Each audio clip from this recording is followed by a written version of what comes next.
Good afternoon students. जैसा कि आप लोग जानते हैं कि अपने यूनिट नंबर फर्स्ट चल रही है थर्मोडायनेमिक्स की, फिजिकल केमिस्ट्री की, जिसमें हमने लास्ट क्लास यानी सैटरडे को हमने आदर्श गैसों का रुद्धोष्म प्रसरण देखा था, यानी adiabatic expansion of an ideal gases. ये टॉपिक हमने लास्ट क्लास में किया था और इसमें कुछ इम्पोर्टेंट रिलेशन जो है हमारे निकल करके आए थे, जो मैंने आपको कहा था कि ये एज इट इज़ रिलेशन दे देते हैं, पूछते हैं इन्हें प्रूफ करो। ये कुछ रिलेशन थे जो अपन ने किए थे उस दिन, ठीक है। आज हमको करना है आदर्श गैस के रुद्धोष्म उत्क्रमणीय प्रसरण में किया गया कार्य, यानी work done in adiabatic reversible expansion of an ideal gas. Reversible है, एक्सपेंशन है आइडियल गैस का, बट एडियाबैटिक प्रोसेस में। तो हम जानते हैं कि work done by ideal gas in reversible process यानी उत्क्रमणीय प्रक्रम में आदर्श गैस द्वारा किया गया कार्य यही होता है। हम पहले प्रूफ कर चुके हैं, W is equal to integration करते हैं हम V1 से V2 तक किसका, PdV का, ठीक है। मैकेनिकल वर्क है, प्रेशर वॉल्यूम वर्क है, तो PdV का हम इंटीग्रेशन करते हैं V1 से V2 तक, वर्क यही है। But in adiabatic process we know that PV gamma is equal to K। अब ये देखिए ये कहाँ से आया है, यहाँ से आया है, जो हमने लास्ट डेरिवेशन करी थी वहाँ से निकला है। PV P multiply by V की power gamma is equal to constant, तो वो K लिया है हमने कॉन्स्टेंट, ये होता है।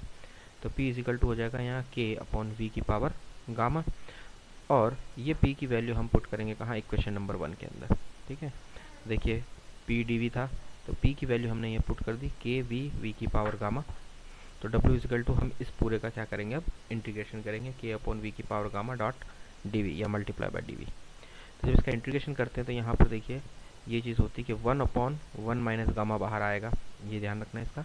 जब इंटीग्रेशन करेंगे तो ये चीज़ यहाँ पे बाहर आती है 1/1 माइनस गामा, और ये हो जाएगी K V2 की power 1 minus gamma minus K V1 की पावर 1 माइनस गामा, ठीक है। And we know that P1 V1 gamma is equal to P2 V2 gamma is equal to K। ये भी हम जानते हैं क्योंकि अभी थोड़ी देर पहले हमने देखा PV की power gamma is equal to K है, तो ये P2 V2 की पावर गामा हो सकता है is equal to P1 V1 की पावर गामा हो सकता है। तो K की वैल्यू पुट करेंगे हम यहाँ, जहाँ 2 है वहाँ P2 V2 आ जाएगा, जहाँ 1 है वहाँ P1 V1 आ जाएगा, ठीक है। तो ये इक्वेशन नंबर 2 से हम K की वैल्यू यहाँ पुट करेंगे। तो देखिए क्या आया, W is equal to 1 minus gamma, और जब K यहाँ पर 2 है तो ये आएगा, यानी P2 V2 की पावर गामा, और ये V2 एज इट इज़ है, multiply by V2 1 minus gamma minus P1 V1 की power gamma multiply by V1 1 minus gamma, ठीक है। और आप जानते हैं कि पावर्स जो होती हैं, पावर्स का क्या होता है, सम होता है। तो गामा प्लस 1 माइनस गामा, तो गामा से गामा कट जाएगा, बचेगा क्या, सिर्फ यहाँ पर V2 और यहाँ V1, ठीक है।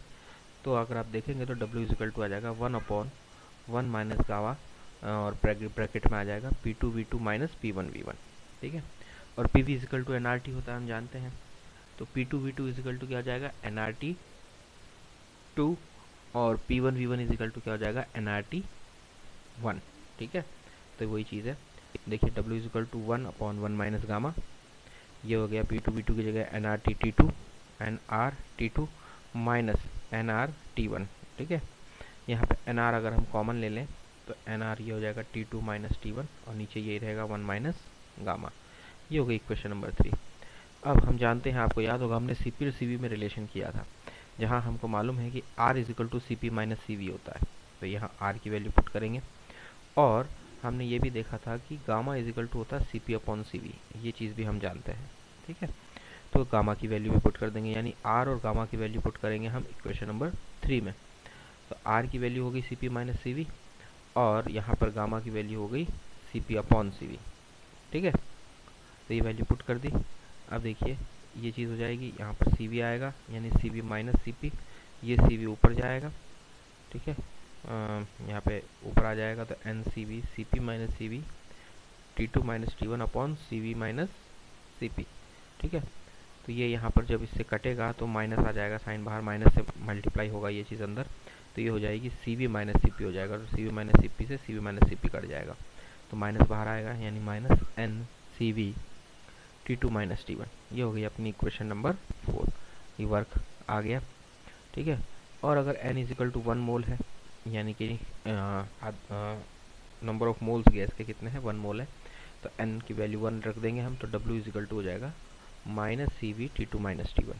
ठीक है, तो ये वर्क निकल करके आ गया एडियाबेटिक एक्सपेंशन में। देन उसके बाद में है कैलकुलेशन ऑफ डेल्टा एच, यानी एंथैल्पी चेंज भी हमको इसमें पता करना है। तो देखिए एंथैल्पी का फॉर्मूला यही होता है ई प्लस पी वी, तो डेल्टा एच का फॉर्मूला क्या हो जाएगा, delta E plus P delta we, या डेल्टा पी वी एक ही बात है, बट प्रेशर कांस्टेंट रहता है तो पी डेल्टा वी हो जाता है ये, है ना, पर जनरली हम डेल्टा पी वी लिखते हैं, ये इक्वेशन है। और हम जानते हैं कि P V is equal to R T है, ठीक है, P V is equal to R T होता है, और डेल्टा ई की वैल्यू क्या है, सी वी डेल्टा टी है, ये भी हमने प्रूव कर रखा है, delta E is equal to C V delta T होता है। ये दोनों वैल्यू इक्वेशन नंबर 1 में पुट कर देंगे, तो सी वी देखिए डेल्टा ई की वैल्यू होगी सी वी डेल्टा टी, और पी वी की वैल्यू आर टी है, बट डेल्टा आएगा तो पी तो आर तो गैस कांस्टेंट है, तो कांस्टेंट बाहर आ जाएगा, तो डेल्टा टी हो जाएगा ये भी। ठीक है, ये भी डेल्टा टी हो जाएगा, क्योंकि आर टी से पहले डेल्टा होगा, आर कांस्टेंट है, बाहर आ जाएगा तो डेल्टा टी। ठीक है, तो डेल्टा एच इजिकल टू हो गया C V delta T plus R delta T. तो यहाँ पर क्या होगा, डेल्टा टी कॉमन ले लेंगे हम, तो ये हो जाएगा C V plus R bracket में और मल्टीप्लाई बाई डी टी या डेल्टा टी। ठीक है, and C V plus R is equal to C P होता है। ठीक है, C P C V relation से हमको मालूम है कि C V plus R is equal to C P होता है, तो डेल्टा एच इजिकल टू क्या हो जाएगा, सी पी डेल्टा टी, यानी डेल्टा एच को हम इस तरीके से भी लिख सकते हैं कि C P T two minus T one. ये हो गया work done in adiabatic expansion और जो है change in enthalpy in adiabatic expansion. ठीक है, ये दोनों चीज़ें भी हो गई, ये भी इंपॉर्टेंट डेरिवेशंस है, ध्यान रखिएगा, काम की है। देन उसके बाद में जो है हम देखते हैं कि हमारे पास जो नेक्स्ट चीज़ है वो है जूल थॉमसन इफेक्ट। ये अपने आप में एक बड़ा टॉपिक है इस चैप्टर का, ठीक है, जो हमको करना है। इसके बाद में जो है फिर जो है आ जाएगा आपका सेकंड लॉ ऑफ थर्मोडायनेमिक्स, और उसके बाद ये यूनिट ख़त्म हो जाएगी, यानी लगभग 50% यूनिट होगी, क्योंकि जूल थॉमसन अपने आप में एक बहुत बड़ा जो है टॉपिक है। तो जूल थॉमसन में सबसे पहले हम जूल का प्रयोग देखते हैं। जूल ने जो है किसका मापन किया था, जूल ने मापन किया था del E upon del V at constant temperature, इस चीज़ का मापन किया था। इसका मतलब क्या है, change in internal energy with respect to volume at constant temperature, यानी नियत ताप पर आंतरिक ऊर्जा में आयतन के साथ परिवर्तन, यानी आयतन परिवर्तित हो रहा है तो आंतरिक ऊर्जा में परिवर्तन होगा, पर तापमान क्या रखा है, नियत रखा है। इस चीज़ का इसने क्या किया था, मापन किया था। कैसे किया था कि जूल ने बताया कि आंतरिक ऊर्जा जो होती है यानी ई, वो आयतन और ताप का फलन होती है। गैस का जो आयतन होता है और उसका जो ताप होता है यानी वॉल्यूम और टेम्परेचर का क्या होती है, वो फंक्शन है। यानी energy, internal energy is the function of volume and temperature. तो आपको मालूम है कि यहाँ पार्शियल डिफरेंशिएशन होगा, ठीक है, यानी आंशिक अवकलन। तो हम लिखेंगे D E is equal to, इसको लिखेंगे हम del E upon del V at constant temperature multiply by D V plus del E upon del T at constant volume multiply by D T. ठीक है, ये अपने बन गई equation number 1। We know that कि del E upon del T at constant volume यानी change in internal energy with respect to temperature at constant volume, it is related with the heat capacity. It means del E upon del T at constant volume is equal to CV। ये CV की value होती है। अगर आप पीछे के notes उठा करके देखेंगे, मैंने पहले भी कहा था कि आप नोट्स जो है प्रिंट आउट लेकर के बैठें, क्योंकि इसमें बहुत सारे रिलेशन अब आगे ऐसे आते रहेंगे जो कि पहले अपन प्रूव कर चुके हैं, तो उनको अपन डायरेक्ट रखेंगे। तो ये वैल्यू CV के बराबर होती है, और CV हम बता चुके हैं पहले भी। ठीक है, यानी कहने का मतलब ये है कि नियत आयतन पर ताप के साथ आंतरिक ऊर्जा में परिवर्तन जो है वो ऊष्माधारिता, यानी जो है नियत आयतन पर ऊष्माधारिता के बराबर होता है। उसको हम क्या लिखते हैं, CV लिखते हैं। यानी ये जो चीज़ है del E upon del T at constant volume, इसकी वैल्यू क्या आएगी, CV आएगी। तो इसकी वैल्यू जो है CV के बराबर हो जाती है। ठीक है,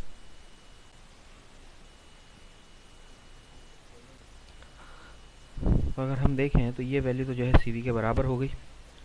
ठीक है, कौन सी, ये del E upon del T at constant volume, यानी आंतरिक ऊर्जा में ताप के साथ परिवर्तन नियत आयतन पर, ये चीज़ जो है वो CV के बराबर हो जाती है, यानी ऊष्माधारिता के बराबर हो जाती है। ठीक है, हीट कैपेसिटी के बराबर हो गई है। तो अब यहाँ पे हमको मेज़र क्या करना है, ये करना है, यानी del E upon del V at constant temperature, यानी कि नियत ताप पर आंतरिक ऊर्जा में आयतन के साथ परिवर्तन, ये चीज़ हमको क्या करनी है, पता करनी है। ठीक है, ये चीज़ है, और इसी को मेज़र करना बहुत डिफ़िकल्ट है, यानी कि बहुत ज़्यादा डिफ़िकल्ट होता है इसको मेज़र करना, इसको मेज़र करना इतना आसान नहीं है। ठीक है, तो difficult to measure del E upon del V at constant temperature, क्योंकि इसको मापन करने योग्य कोई भी राशि संबंधित नहीं किया गया है, यानी कोई भी जो है वैल्यू इससे रिलेटेड नहीं है कि हम इसको क्या कर सकें, मेज़र कर सकें। ठीक है, तो इसके मेज़रमेंट के लिए क्या किया था, जूल ने एक एक्सपेरिमेंट परफॉर्मेंस की थी। इसमें क्या है, कांस्टेंट टेम्परेचर पे आंतरिक ऊर्जा में यानी नियत ताप पर आंतरिक ऊर्जा में आयतन के साथ परिवर्तन। तो किया क्या, उसने आयतन को परिवर्तित किया ताकि वो ये देख सके कि आंतरिक ऊर्जा परिवर्तित होती है या नहीं होती है एट कांस्टेंट टेम्परेचर, नियत ताप पर, यानी आइसोथर्मल प्रोसेस बेसिकली। ठीक है, टेम्परेचर कांस्टेंट रखा, आइसोथर्मल प्रोसेस किया और गैस को क्या किया, एक्सपैंड किया। ठीक है, यानी आयतन में परिवर्तन किया। तो वो ये देखना चाह रहा था कि आयतन में परिवर्तन करने पर आंतरिक ऊर्जा में परिवर्तन होता है कि नहीं। तो इसके लिए उसने एक सेटअप लगाया। उसने क्या किया कि ये दो बल्ब हैं, देख रहे हैं आप, एक में गैस भर दी ए बल्ब में 28 ATM पर, यानी 20 एटमॉस्फेरिक प्रेशर पे, 20 वायुमंडलीय दाब पर गैस भर दी अच्छे से, और बी को बिल्कुल खाली रखा, यानी निर्वात वैक्यूम क्रिएट कर दिया यहाँ पर। ठीक है, और बीच में एक जो है हमने यहाँ पर जो है नोब लगा दी, और इस पूरे सेटअप को उसने क्या किया, एक कंटेनर में डाला जिसमें क्या है, ऑलरेडी वाटर भरा हुआ है। ठीक है, और इस वाटर का टेम्परेचर थर्मामीटर से नोट कर लिया, और इसमें एक जो है विलोडक जिसको बोलते हैं हम, है ना, वो भी डाल दिया, एजिटेटर जिसे हम कहते हैं, जो क्या है, इसको विलोडित करता रहता है, यानी कि बेसिकली इसको पानी को जो है, जो जल है उसको मिक्स करता रहता है, ताकि पूरे जल का जो टेम्परेचर है वो कांस्टेंट रहे, यानी कि एक समान रहे। ऐसा ना हो कि इधर टेम्परेचर नोट करे तो अलग आ जाए, इधर नोट करे तो अलग आ जाए, इधर नोट करे तो अलग आ जाए। क्योंकि कई बार ऐसा होता है ना कि अगर टेम्परेचर में चेंज थोड़ा बहुत है तो वो जो है एक ही जगह पर देखने को मिलता है, यूनिफॉर्म नहीं होता। यानी हमको यूनिफॉर्म चाहिए है कि जो टेम्परेचर है चाहे डिक्रीज हो या इंक्रीज हो, वो यूनिफॉर्म होना चाहिए। ठीक है, तो ये चीज़ इन्होंने यहाँ पर करी, और बाद में क्या किया, इसको सेटअप को कंप्लीट करने के बाद, टेम्परेचर नोट करने के बाद क्या किया, ये नोब हटा दी, जिससे क्या होगा, गैस अधिक दाब से कम दाब की तरफ अपने आप प्रसारित होगी, यानी हाई प्रेशर से लो प्रेशर की तरफ क्या होगी, एक्सपैंड होगी। तो बेसिकली क्या होगा, वॉल्यूम चेंज हो रहा है ना, चेंज इन वॉल्यूम, वॉल्यूम परिवर्तित हो रहा है, और गैस का वॉल्यूम चेंज होगा। कब तक प्रसारित होती रहेगी, जब तक कि दोनों तरफ दाब यानी प्रेशर दोनों तरफ इक्वल नहीं हो जाता, तब तक ये क्या होती रहेगी, एक्सपैंड होती रहेगी। ठीक है, तो वही चीज़ है, टू बल्ब हैं और भी ज्वाइंट कर दिया एक ट्यूब से, ए को फिल कर दिया एयर से एटमॉस्फेयर 20 एटमॉस्फेयर पे, बी जो है कम्प्लीटली वैक्यूम है, और स्टॉपर लगा दिया। ठीक है, complete equipment placed in a calorimeter which is filled with water churning by churner, water को churn का हम मिक्स कर रहे हैं, यानी चर्निंग कर रहे हैं चर्नर से, with establish thermal equilibrium, ताकि जो है तापीय साम्य बना रहे। Temperature is noted by thermometer. Now pull the plug को हम हटाएंगे, air expand in bulb B, अब क्या हो रही है, एयर एक्सपैंड हो रही है बी बल्ब में। After some time there is again equilibrium establish, कुछ समय बाद में वापस से क्या हो जाएगा, इक्विलिब्रियम यानी कि साम्यावस्था आ जाएगी, जब दोनों तरफ प्रेशर इक्वल हो जाएगा। ठीक है, pressure of air is equal. Now again note the temperature in thermometer, अब वापस हम क्या करेंगे, थर्मोमीटर से टेम्परेचर नोट कर लेंगे। तो जूल ने क्या देखा, Joule found that there is no change in temperature of water before and after opening the plug. तो यहाँ पर ये एक बड़ी ही शॉकिंग चीज़ थी कि जूल ने ये देखा कि प्लग ओपन करने से पहले और प्लग ओपन करने के बाद, जब तक कि एक थर्मल इक्विलिब्रियम स्टैब्लिश नहीं हुआ, तब तक वाटर के टेम्परेचर में कोई चेंज नहीं हुआ। इसका मतलब ये है कि जो गैस है वो जब एक्सपैंड हुई तो ना तो उसने हीट इवॉल्व करी और ना ही सराउंडिंग से हीट ली। अगर वो सराउंडिंग से हीट लेती तो कहाँ से लेती, वाटर से, तो वाटर के टेम्परेचर में क्या होती, कमी आती। तो उसने देखा कि ना तो वो हीट इवॉल्व कर रही है और ना ही एब्जॉर्ब कर रही है। ठीक है, it means there is no change in temperature of water, means system does not absorb and emit the heat, ना तो एब्जॉर्ब करी ना इमिट करी, यानी Q इज इक्वल टू क्या हो गया, 0। बाद में जूल और थॉमसन ने ये चीज़ एक्सप्लेन करी थी कि जब गैस एक्सपैंड होती है तो टेम्परेचर डिक्रीज होता है गैस का, टेम्परेचर डिक्रीज होता है गैस का, इसका मतलब क्या होता है कि Q की वैल्यू 0 नहीं होती। अब गैस का explain that the temperature decreases on expansion of gas, यानी गैस जब एक्सपैंड होती है, यानी जब गैस प्रसरित होती है, तो टेम्परेचर यानी ताप क्या होता है, कम होता है। ये लेटर एंड बाद की बात है। जूल एक्सपेरिमेंट की बात करें तो उसने ये देखा कि Q 0 है, ठीक है। लेकिन बाद में जूल और थॉमसन ने ही ये चीज़ एक्सप्लेन करी थी कि टेम्परेचर डिक्रीज होता है जब गैस एक्सपैंड होती है तो, ठीक है, यानी क्यू की वैल्यू 0 नहीं आती है, ठीक है। तो ये चीज़ है। अब क्यू 0 क्यों, क्यू टेम्परेचर कम क्यों होगा, क्योंकि गैस जब एक्सपैंड होगी तो वो क्या करती है, उसको एनर्जी चाहिए, और एनर्जी जो है वो कहाँ से लेती है, एनवायरनमेंट से लेती है, यानी सराउंडिंग से। तो वाटर का टेम्परेचर कम हो जाता है। ये बाद की बात है जो बाद में उन्होंने एक्सप्लेन किया था जूल और थॉमसन ने, ठीक है। तो ये देखा गया कि जैसे जैसे गैस आदर्श व्यवहार की तरफ अग्रसर होती है, यानी एक non ideal gas ideal gas में कन्वर्ट होने लगती है, वैसे वैसे क्यू का मान घटता जाता है।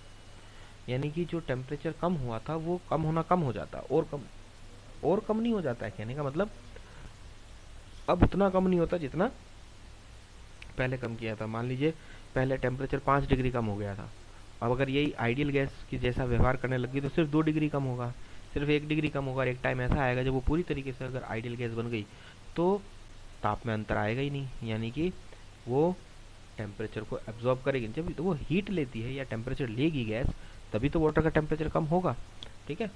तो कहने का मतलब ये कि जैसे जैसे आदर्श व्यवहार की ओर अग्रसर होती है वैसे वैसे क्यू का मान घटता है। अतः जब स्वतंत्र रूप से प्रसारित हुई गैस आदर्श गैस के लिए क्यू का मान क्या हो जाता है, शून्य हो जाता है, यानी ना तो वो हीट एब्जॉर्ब करती है ना ही इवॉल्व करती है। When gas behave like ideal gas the value of Q is decreases, the value of Q is 0 for expansion of an ideal gas, यानी आइडियल गैस के एक्सपेंशन के लिए क्यू का मान क्या होता है, 0, क्योंकि आइडियल गैस जब एक्सपेंड होती है तो ना तो हीट एब्जॉर्ब करती है ना ही इवॉल्व करती है। इसका सिंपल सा रीज़न है कि हम जानते हैं कि आदर्श गैस के बारे में आपने फर्स्ट ईयर में पढ़ रखा है in gaseous state physical chemistry, कि आइडियल गैस के मॉलिक्यूल्स में किसी भी टाइप का कोई भी फोर्स ऑफ अट्रैक्शन नहीं होता, यानी अट्रैक्टिव फोर्स नहीं होता। तो इसीलिए वो मॉलिक्यूल्स इजीली एक्सपेंड हो सकते हैं, है ना। तो जब कोई उनके बीच में अंतराण्विक आकर्षण बल है ही नहीं, यानी कोई इंटरमॉलिकुलर अट्रैक्टिव फोर्स है ही नहीं, तो तोड़ने के लिए भी एनर्जी नहीं चाहिए। लेकिन अगर हम रियल गैस की बात करें तो रियल गैस के मॉलिक्यूल्स में हम देखते हैं कि जब आप उनको हाई प्रेशर यानी 20 एटमॉस्फेरिक प्रेशर पे आप उनको प्रेशराइज करके रखेंगे तो मॉलिक्यूल्स में क्या होता है कि इंटरमॉलिकुलर अट्रैक्टिव फोर्सेस, जिसको हम कहते हैं वंडरवाल अट्रैक्टिव फोर्सेस, वो डेवलप हो जाते हैं, जिसकी वजह से मॉलिक्यूल पास पास आ जाते हैं। अब जब आप उन्हें एक्सपैंड करेंगे तो एक तो काइनेटिक एनर्जी प्रोवाइड करानी है मॉलिक्यूल्स को ताकि वो दूर जा सके, और उससे पहले मॉलिक्यूल्स के जो बॉन्ड हैं वो तोड़ने पड़ते हैं, क्योंकि उनके बीच में क्या बन गए, इंटरमॉलिकुलर अट्रैक्टिव फोर्सेस डेवलप हो गए, तो उसको तोड़ने के लिए भी एनर्जी चाहिए। इसलिए जब गैस एक रियल गैस जब एक्सपैंड होती है तो उसका टेम्परेचर कम होता है, क्योंकि इन सब चीज़ों में क्या चाहिए, इंटरनल एनर्जी जो है, यानी गैस की जो आंतरिक ऊर्जा है वो खर्च होती है, और आंतरिक ऊर्जा खर्च होगी तो गैस का ताप क्या हो जाता है, कम हो जाता है, और हम कह रहे हैं कि वो सराउंडिंग से क्या करता है, हीट एब्जॉर्ब करता है। तो जब वो सराउंडिंग से हीट एब्जॉर्ब करेगा तो उस केस में आप कहेंगे वाटर का टेम्परेचर कम हुआ, और ये चीज़ किसने प्रूफ करी थी बाद में, जूल थॉमसन ने। और अगर वो आदर्श गैस है तो वो हीट लेगा ही नहीं, इसीलिए हमने कहा था कि गैस जैसे जैसे आदर्श गैस की तरफ व्यवहार करने लगती है तो क्यू के मान में कमी होने लगती है, यानी जब गैस पूरी तरीके से आदर्श गैस बन जाती है तो क्यू क्या हो जाता है, 0 हो जाता है, ठीक है। यानी कोई प्रसार कार्य नहीं किया गया तो गैस निर्वात में प्रसारित हुई, ठीक है। या आइडियल गैस की बात कर रहे हैं हम कि there is no expansion work because gas कहाँ हो रही है, निर्वात में प्रसारित हो रही है। तो जब निर्वात में यानी कि वैक्यूम में प्रसारित होती है गैस एक्सपेंशन में, तो W इज इक्वल टू 0 है, वर्क नहीं हुआ, और Q ऑलरेडी 0 था, अभी हमने देखा कि Q 0 है आइडियल गैस के लिए। तो according to the first law of thermodynamics delta E is equal to क्या होता है, Q माइनस W। तो Q भी 0 था, W भी 0 था, यानी कि डेल्टा E इज ऑल्सो 0, ठीक है।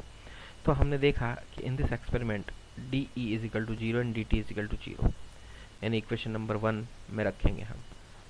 इक्वेशन नंबर 1 देखिए यही थी अपनी, कहाँ गई, ये रही। डी ई और डी टी की वैल्यू क्या हम रखेंगे, 0 रखेंगे। डी टी इक्वल टू 0 है, del E is equal to क्या हो गया, 0। तो देखिए ये तो डी टी जब 0 हो जाएगा तो ये पूरी वैल्यू 0, क्योंकि मल्टीप्लाई हो रही है इससे, और जब डेल ई 0 होगा तो ये पूरा 0 हो जाएगा, but D V is not 0, ये ध्यान रखिएगा, ठीक है।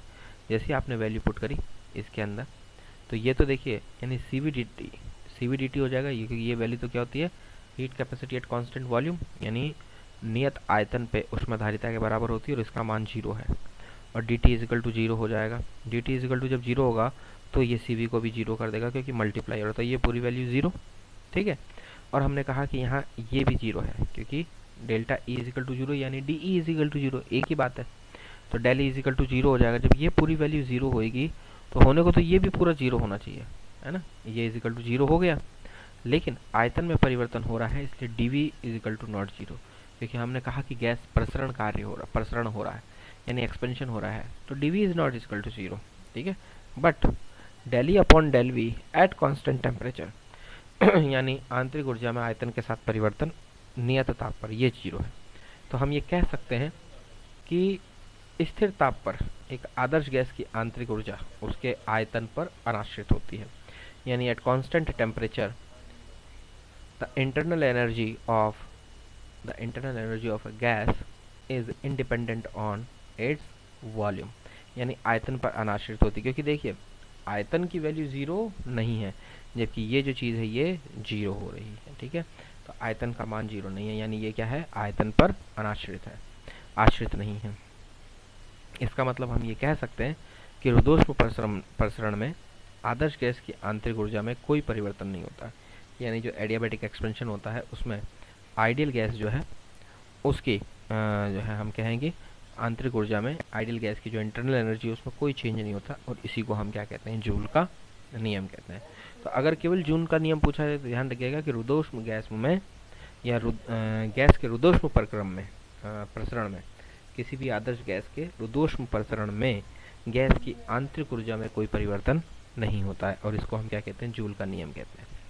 और इससे क्या रिजल्ट निकलता है, इससे निष्कर्ष ये निकलता है कि आदर्श गैस की आंतरिक ऊर्जा केवल ताप का फलन होती है, ठीक है। और इससे ये जो है रिजल्ट निकलेगा आपके कि ideal gas is only the function of temperature, है ना। The internal energy of ideal gas is only the function of temperature, क्योंकि वॉल्यूम पर तो वो आश्रित ही नहीं है, वॉल्यूम पे क्या है, वो अनाश्रित है, ठीक है। ये चीज़ है।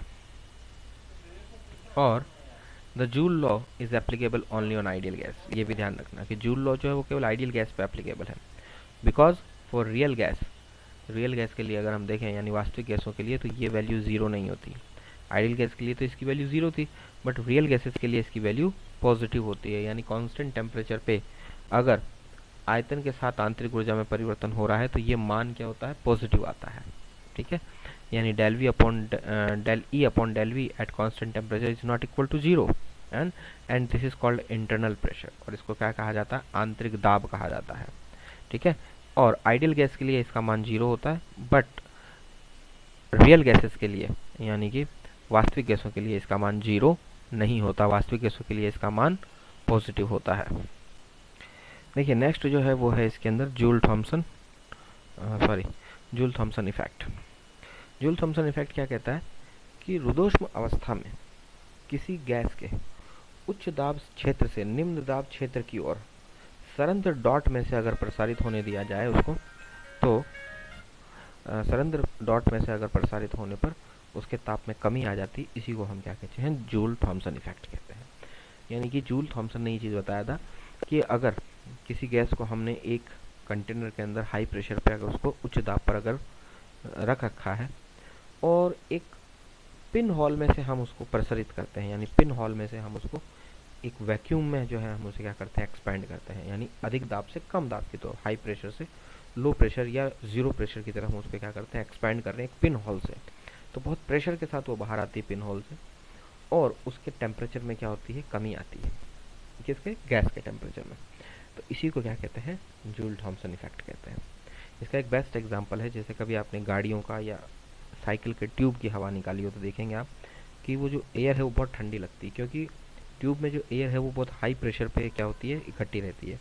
और जैसे आप उसके जो वॉल को खोलते हैं तो वॉल जो है वो एक पिन होल के बराबर है, वहाँ से जब जो गैस निकलती है वो बहुत ठंडी होती है। उसका कारण मैंने आपको अभी बताया कि गैस के मॉलिक्यूल्स एक दूसरे के पास पास आ जाते हैं, रियल गैस की बात कर रहे हैं हम, तो उनमें वंडरवाल एट्रैक्टिव फोर्स डेवलप हो जाते हैं, और उसको तोड़ने के लिए एनर्जी देनी पड़ती है। अब एनर्जी कहाँ से आएगी, एनर्जी कहीं से आ तो नहीं रही है, तो गैस क्या करती है, अपनी इंटरनल एनर्जी को खर्च करके मॉलिक्यूल्स के बीच के बॉन्ड को तोड़ती है, और साथ में मॉलिक्यूल्स को काइनेटिक एनर्जी प्रोवाइड कराती है ताकि वो दूर दूर जा सकें। तो इन दो कामों के लिए जो है वो अपनी इंटरनल एनर्जी को खर्च करती है गैस, और जब इंटरनल एनर्जी खर्च करेगी तो उस केस में गैस के टेम्परेचर में क्या आ जाती है, गिरावट आ जाती है, यानी गैस का टेम्परेचर कम हो जाता है और गैस कैसी हो जाती है, ठंडी यानी कि कूल हो जाती है। ठीक है। लेकिन अगर हम आइडियल गैस की बात करें, जैसा कि जूल ने पहले बताया था कि एक्सपेंड होने पर आइडियल गैस के टेम्परेचर में कोई कमी नहीं आ रही, यानी आइडियल गैस के लिए क्यू की वैल्यू क्या थी, ज़ीरो थी। क्योंकि आइडियल गैस के लिए हम ये मानते हैं कि आइडियल गैस के मॉलिक्यूल्स में किसी भी टाइप का कोई भी अट्रैक्टिव फोर्स नहीं होता मॉलिक्यूल्स के बीच में। तो जब वो एक्सपेंड होते हैं तो वहाँ पे कोई आपको इंटर मॉलिकुलर अट्रैक्टिव फोर्स है ही नहीं, तो कुछ तोड़ना भी नहीं है। भाई बॉन्ड होगा तब बॉन्ड तोड़ने के लिए एनर्जी देनी पड़ेगी, जब बॉन्ड ही नहीं है तो तोड़ने के लिए कोई एनर्जी नहीं देनी पड़ती। इसलिए आइडियल गैस के लिए हम कहते हैं कि क्यू की वैल्यू ज़ीरो है, लेकिन रियल गैस के लिए नहीं होती। रियल गैस के टेम्परेचर में क्या होती है, गिरावट आती है, यानी रियल गैस का टेम्परेचर कम होता है एक्सपेंड होने पर। ठीक है। तो रियल गैस का टेम्परेचर जो कमी आ रही है इसी को हम जूल थॉमसन इफेक्ट कहते हैं। ठीक है। In adiabatic process when a gas expand from high pressure to low pressure from a pinhole, then the temperature of gases decreases. This is called Joule-Thomson effect. हाँ जी, तो हमने ये देख लिया कि जूल थॉमसन इफेक्ट हमने देखा कि टेम्परेचर में कमी आ गई। ठीक है। और ये जो टेम्परेचर में कमी आती है ये दाब में अंतर के बराबर होती है, क्योंकि हम कह रहे हैं कि जब गैस एक्सपेंड हो रही तो एक तरफ प्रेशर हाई है और एक तरफ प्रेशर बहुत कम है, तो जितना ज़्यादा प्रेशर में डिफरेंस होता है उतना ज़्यादा टेम्परेचर डिक्रीज होता है, ये ध्यान रखना। यानी कि जो ताप में कमी आती है यानी delta T, it is directly proportional to delta P. Delta P क्या है, चेंज इन प्रेशर या डिफरेंस इन प्रेशर बेसिकली, कि एक तरफ ए और बी हमने जो बल्ब दे रखे हैं, एक तरफ प्रेशर बहुत ज़्यादा है एक तरफ बहुत कम, तो जितना ज़्यादा प्रेशर में डिफरेंस होगा उतना ज़्यादा टेम्परेचर में डिफरेंस आता है, यानी टेम्परेचर उतना ज़्यादा डिक्रीज होता है। तो ये इसके क्या है, डायरेक्टली प्रोपोर्शनल होता है। ठीक है। क्योंकि एडियाबेटिक एक्सपेंशन है तो सराउंडिंग से तो हीट ले ही नहीं सकता, क्योंकि एडियाबेटिक प्रोसेस है। तो बेसिकली हमने कहा ना कि टेम्परेचर कम क्यों हो रहा है। देखिए अगर आइसोथर्मल प्रोसेस होता तो क्या होता कि गैस क्या करती, सराउंडिंग से ले लेती टेम्परेचर, क्योंकि आइसोथर्मल में क्या होता है कि टेम्परेचर लिया जा सकता है। ठीक है। टेम्परेचर मेंटेन करने के लिए वो सराउंडिंग में टेम्परेचर दे भी सकता है और सराउंडिंग से टेम्परेचर ले भी सकता है, कोई भी सिस्टम आइसोथर्मल में, तो है ना। तो अगर ये आइसोथर्मल प्रोसेस होता तो क्या करती गैस, जितनी गैस को एनर्जी या हीट की रिक्वायरमेंट है बॉन्ड तोड़ने के लिए उतनी वो कहाँ करती, सराउंडिंग से ले लेती। तो उस केस में जो हम ये कह रहे थे ये वाला, अगर मैं कहूँ आइसोथर्मल प्रोसेस है और ये एक रियल गैस है, तो इस वाटर के टेम्परेचर में कमी आएगी, गैस के टेम्परेचर में कमी नहीं आएगी, वाटर के टेम्परेचर में आएगी। क्योंकि गैस को जितने प्रेशर जितने हीट की रिक्वायरमेंट है वो हीट कहाँ से ले लेगा, सराउंडिंग से ले लेगा। सराउंडिंग से लेगा यानी वाटर से लेगा, तो वाटर का टेम्परेचर कम हो जाएगा उस केस में। तो उस केस में तो वाटर के टेम्परेचर में कमी आएगी अगर रियल गैस है और वो एक्सपैंड हो रही है। तो आइडियल गैस है तो नहीं आएगी, रियल गैस है तो। लेकिन अगर ये एडियाबेटिक प्रोसेस है तो एडियाबेटिक प्रोसेस में क्या होगा कि गैस सराउंडिंग से तो टेम्परेचर लेगी नहीं, लेकिन उसको बॉन्ड तो तोड़ने ही पड़ेंगे, और बॉन्ड तोड़ने पड़ेंगे और गैस के मॉलिक्यूल को काइनेटिक एनर्जी भी प्रोवाइड करानी पड़ेगी, पर वो सराउंडिंग से एनर्जी ले नहीं सकती। तो उस केस में गैस क्या करती है, अपनी इंटरनल एनर्जी को खर्च करती है, यानी आंतरिक ऊर्जा को खर्च करती है, और आंतरिक ऊर्जा जब खर्च होगी तो गैस का टेम्परेचर कम हो जाता है। इसीलिए हम कहते हैं कि जब आइसोथर्मल प्रोसेस है तो गैस का टेम्परेचर कम नहीं होगा, लेकिन जब एडियाबेटिक प्रोसेस है तो गैस का टेम्परेचर कम हो जाएगा। क्योंकि आइसोथर्मल में तो क्या करेगा, वो सराउंडिंग से एनर्जी ले लेगा, टेम्परेचर मेंटेन रखेगा गैस का, एनर्जी कहाँ से लेगा, सराउंडिंग से। लेकिन एडियाबेटिक है तो वो सराउंडिंग से तो ले नहीं सकता, तो जो बॉन्ड तोड़ने के लिए जो एनर्जी है और जो काइनेटिक एनर्जी के लिए जो एनर्जी चाहिए वो इंटरनल एनर्जी से मिलेगी, इसलिए गैस का टेम्परेचर क्या हो जाता है, कम हो जाता है। ठीक है। तो क्यू के मान में गिरावट आ जाती है, तो वही चीज़ है, ये कूलिंग होती है। ठीक है। देखिए वही चीज़ लिखिए कि दोनों प्रक्रमों के लिए आंतरिक ऊर्जा खर्च होती है तो गैस के टेम्परेचर में कमी आ जाती है, इसी को हम कहते हैं कूलिंग इफेक्ट। ठीक है। तो आइडियल गैस में तो कोई वंडरवाल अट्रैक्टिव फोर्स होते ही नहीं है, तो उन्हें तोड़ने के लिए भी ऊर्जा की आवश्यकता नहीं पड़ती है, इसीलिए हम कहते हैं कि आदर्श गैस की आंतरिक ऊर्जा में कोई कमी नहीं होती है। ठीक है। यानी आइडियल गैस अगर है और उसका एक्सपेंशन हो रहा है यानी प्रसरण हो रहा है तो वहाँ जूल थॉमसन इफेक्ट नहीं होता है, वहाँ जूल थॉमसन इफेक्ट की वैल्यू क्या आती है, शून्य आती है। यानी जैसे जैसे कोई भी रियल गैस आइडियल गैस की तरफ अगर अग्रसर होती है तो वहाँ जूल थॉमसन इफेक्ट कम होता जाता है, क्योंकि जूल थॉमसन इफेक्ट की वैल्यू वहाँ क्या आती है, आइडियल गैस के लिए जीरो होती है। ठीक है। पर इसके भी एक्सेप्शंस हैं, जैसे हाइड्रोजन और हीलियम गैस, ये सामान्य ताप पर जब हम इन्हें प्रसरण करते हैं सामान्य ताप यानी नॉर्मल टेम्परेचर, रूम टेम्परेचर पे अगर हम इन्हें एक्सपैंड करें तो ये ठंडे होने की बजाय क्या हो जाती है, उल्टी गर्म हो जाती हैं गैसें ज़्यादा, ठीक है।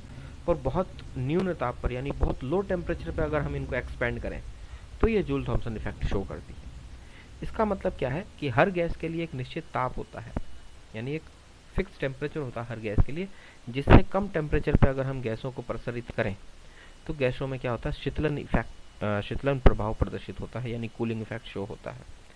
और उस टेम्परेचर से अधिक टेम्परेचर पे अगर हम गैसों को एक्सपैंड करें तो वो ठंडी होने की बजाय क्या हो जाती हैं, गर्म हो जाती हैं उल्टी, ठीक है। और इस टेम्परेचर को हम कहते हैं इन्वर्जन टेम्परेचर यानी व्युत्क्रम ताप कहते हैं, ठीक है।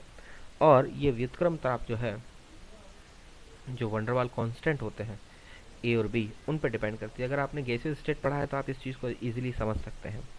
क्या हम कह रहे हैं कि किसी भी गैस के लिए, हमने कहा ना कि कुछ गैसें तो जूल थॉमसन इफेक्ट शो कर रही हैं यानी कूलिंग हो रही है, पर कुछ गैसें ऐसी हैं जिनमें जूल थॉमसन इफेक्ट शो नहीं हो रहा, वो कूल नहीं हो रही बल्कि एक्सपैंड करने पे गर्म हो रही है नॉर्मल टेम्परेचर पे।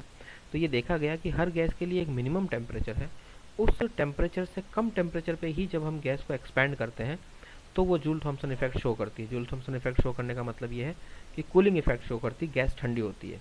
और अगर वो जो टेम्परेचर है उस टेम्परेचर से अगर हमने टेम्परेचर ज़्यादा रखा है या उतना ही रखा है तो फिर आप गैस को अगर आप एक्सपैंड करोगे तो गैस ठंडी होने की बजाय क्या हो जाएगी, उल्टा गर्म हो जाएगी, ठीक है, ठंडी नहीं होएगी। और इस टेम्परेचर को हम क्या कहते हैं, इन्वर्जन यानी व्युत्क्रम ताप कहते हैं। और हर गैस के लिए इसका वैल्यू अलग अलग होती है और ये वंडरवाल कांस्टेंट जो ए और बी है उन पर डिपेंड करती है, यानी T I is equal to 2a/RB इसकी वैल्यू होती है, याद रखना पड़ेगा आपको, ठीक है। तो टेम्परेचर अगर टी आई यानी इन्वर्जन टेम्परेचर से ज़्यादा है तो गैस को एक्सपैंड करने पर क्या होगी, गैस गर्म हो जाएगी, यानी gas hot on expansion. T I temperature के बराबर है, अगर गैस का टेम्परेचर इन्वर्जन टेम्परेचर के बराबर है तो एक्सपैंड करने पर यानी प्रसारित करने पर ना तो कूलिंग इफेक्ट होगा ना हीटिंग इफेक्ट होगा, कोई सा भी इफेक्ट नहीं होगा। और अगर गैस का टेम्परेचर इन्वर्जन टेम्परेचर से कम है तब गैस शो करेगी क्या, कूलिंग इफेक्ट शो करेगी, यानी जूल थॉमसन इफेक्ट शो करेगी, ठीक है। कब, एक्सपैंड होने पर यानी प्रसारित होने पर। तो ये चीज़ अपने काम की है, ये तीनों अच्छे से याद रखना, ठीक है। हाइड्रोजन और हीलियम के लिए इन्वर्जन टेम्परेचर होता है -80 -240, यानी हाइड्रोजन का होता है -80 डिग्री सेल्सियस और हीलियम का होता है -240 डिग्री सेल्सियस। यानी पहले तो गैस का टेम्परेचर -80 से कम कर दो और फिर उसे एक्सपैंड कराओ तो गैस ठंडी होगी। अगर नॉर्मल टेम्परेचर पे आप करोगे तो टेम्परेचर इन्वर्जन टेम्परेचर से ज़्यादा है तो नेचुरल सी बात है गर्म ही होगी, ठंडी नहीं होगी, ठीक है। तो अगर गैस एक्सपैंड होने पर ठंडी हो रही तो इसे क्या कहते हैं हम, पॉजिटिव जूल थॉमसन इफेक्ट कहते हैं। ये भी ध्यान रखना, क्योंकि कई बार क्या होता है कि टेम्परेचर जब माइनस में जाता है तो हम सोच लेते हैं कि वो नेगेटिव जूल थॉमसन इफेक्ट है। नहीं, ठंडी होगी गैस तो टेम्परेचर तो माइनस में ही जाएगा, लेकिन वो कहलाता क्या है, पॉजिटिव जूल थॉमसन इफेक्ट कहलाता है, बिकॉज गैस एक्सपैंड होने पे यानी प्रसारित होने पर ठंडी हो रही है तो वो पॉजिटिव जूल थॉमसन इफेक्ट कहलाता है। और अगर गैस एक्सपैंड होने पे यानी प्रसारित होने पे गर्म हो रही है तो वो नेगेटिव जूल थॉमसन इफेक्ट कहलाता है, ठीक है। और इन्वर्जन टेम्परेचर जो है वो यानी व्युत्क्रम ताप बॉयल टेम्परेचर का लगभग दुगना होता है, यानी T I is equal to 2 TB, क्योंकि टीबी होता है ये A/RB, इसका जस्ट 2 गुना होता है यानी 2a/RB। आपने देखा था यही है 2a/RB, तो A/RB होता है टीबी यानी कि बॉयल टेम्परेचर, ठीक है। उसके बाद में है जूल थॉमसन एक्सपेरिमेंट, और जूल थॉमसन एक्सपेरिमेंट के बाद में यहाँ पे जूल थॉमसन कॉफिशिएंट, ये हम करेंगे अब कल, ओके। Thank you. ये ध्यान रखना मैंने पूरी यूनिट के जो है नोट्स आपको डाल दिए हैं, 3 पार्ट में है, डेट वाइज देख लेना, 10 और 26 और ऐसा कुछ है, 3 डेट है, पेज नंबर भी लगे हुए हैं। आप पूरी यूनिट की जो है कॉपी निकाल सकते हैं, PDF हिंदी इंग्लिश दोनों में मिला करके है तो थोड़े पेपर ज़्यादा हो जाएंगे, तो उसकी आप PDF निकालें और इसको पढ़ें। ये पूरी यूनिट है, ठीक है, आपके फर्स्ट यूनिट कंप्लीट है, बहुत जल्दी इसको ख़त्म कर देंगे अपन और फिर सेकंड यूनिट स्टार्ट करेंगे, ओके। Thank you.